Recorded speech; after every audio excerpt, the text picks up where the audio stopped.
Mayong hapon, aniyan ang Butuan On News Update sa Butuan City Public Information Office. Nag-benchmark ang pipila ka mga personahe sa City Business Permits and Licensing Office sa lokal nga panggamhanan sa Butuan kadto na sa lokal nga panggamhanan sa Mandaue City aron na mahibaluan ang mga best practices nga anaa sa Business Permits and Licensing Office niini. Buot makita sa mga personahe ang sistema o pamaagi sa Electronic Business Permit and Licensing Service sa syudad sa Mandaue. Ang Mandaue City ang una sa mga highly urbanized city sa nasod nga ni-adapt sa EBPLS.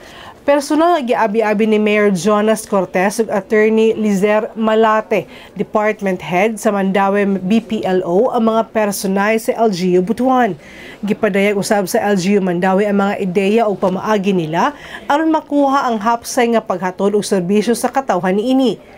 Gidayeg sa CBPLO Butuan ang proseso og moderno nga sistema silang transaksyon sa mga serbisyo, hilabi na silang pagbayad og pagkuha og permits. Gilauman sa lokal nga panggamhanan sa Butuan sa pagpanguna ni Butuan City Mayor Ronnie Vicente Lagnada, pinaagi ni Attorney Mushi Ariel Cahoy, hepe sa BPLO Butuan nga ma-practice ang EBPLS sa syudad aron mapausba ang epesyente og transparensiya sa tanang proseso sa pagkuha og business permit sa syudad.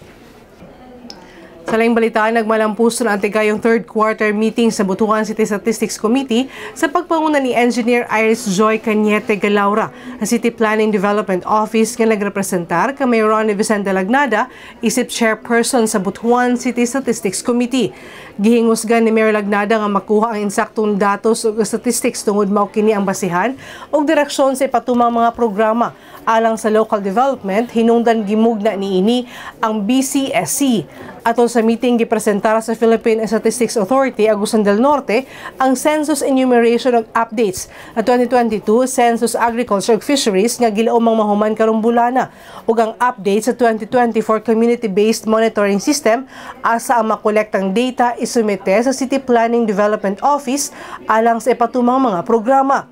Naghatag sabog updates ang committee sa mga aktibidades sa umaabot nga selebrasyon sa 34th National Statistics Month sunod bulan.